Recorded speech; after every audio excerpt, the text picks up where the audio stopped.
नमस्कार दोस्तों, आपका स्वागत है हमारे चैनल व्रत भक्ति ज्ञान में। आज हम आपको सुनाएंगे बुधवार व्रत कथा। तो कथा शुरू करने से पहले आप सभी कमेंट बॉक्स में जरूर लिखें ओम गणेशाय नमः। बुधवार व्रत कथा।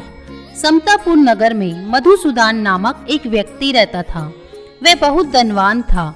मधुसूदन का विवाह बलरामपुर नगर की सुंदर लड़की संगीता से हुआ था।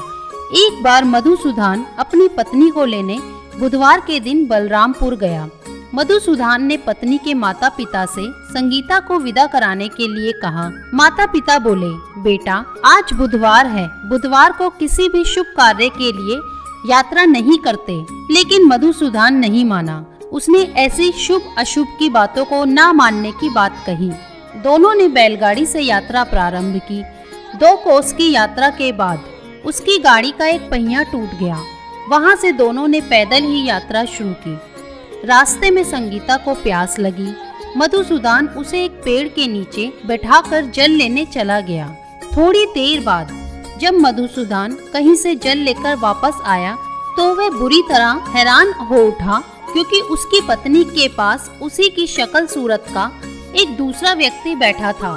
संगीता भी मधुसूदन को देखकर हैरान हो गई। वे दोनों में कोई अंतर नहीं कर पाई। मधुसूदन ने उस व्यक्ति से पूछा, तुम कौन हो और मेरी पत्नी के पास क्यों बैठे हो? मधुसूदन की बात सुनकर उस व्यक्ति ने कहा, अरे भाई, ये मेरी पत्नी संगीता है। मैं अपनी पत्नी को ससुराल से विदा कराकर लाया हूँ। लेकिन तुम कौन हो जो मुझसे ऐसा प्रश्न कर रहे हो?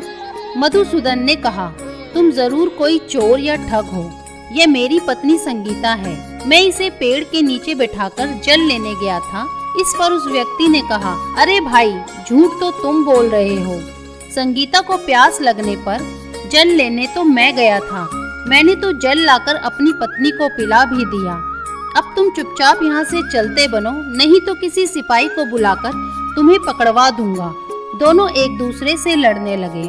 उन्हें लड़ते देख बहुत से लोग वहाँ एकत्र हो गए। नगर के कुछ सिपाही भी वहाँ आ गए। सिपाही उन दोनों को पकड़कर राजा के पास ले गए। सारी कहानी सुनकर राजा भी कोई निर्णय नहीं कर पाया। संगीता भी उन दोनों में से अपने वास्तविक पति को नहीं पहचान पा रही थी। राजा ने दोनों को कारागार में डाल देने के लिए कहा। राजा के फैसले पर असली मधुसूदन भयभीत हो उठा। तभी आकाशवाणी हुई, मधुसूदन, तूने पत्नी के माता पिता की बात नहीं मानी और बुधवार के दिन अपनी ससुराल से प्रस्थान किया। यह सब भगवान बुद्ध देव के प्रकोप से हो रहा है। मधुसूदन ने भगवान बुद्ध देव से प्रार्थना की कि हे भगवान बुद्ध देव, मुझे क्षमा कीजिए। मुझसे बहुत बड़ी गलती हुई। भविष्य में अब कभी बुधवार के दिन यात्रा नहीं करूंगा और सदैव बुधवार को आपका व्रत किया करूंगा। मधुसूदन के प्रार्थना करने से भगवान बुद्धदेव ने उसे क्षमा कर दिया। तभी दूसरा व्यक्ति राजा के सामने से गायब हो गया। राजा और दूसरे लोग इस चमत्कार को देखकर हैरान हो गए।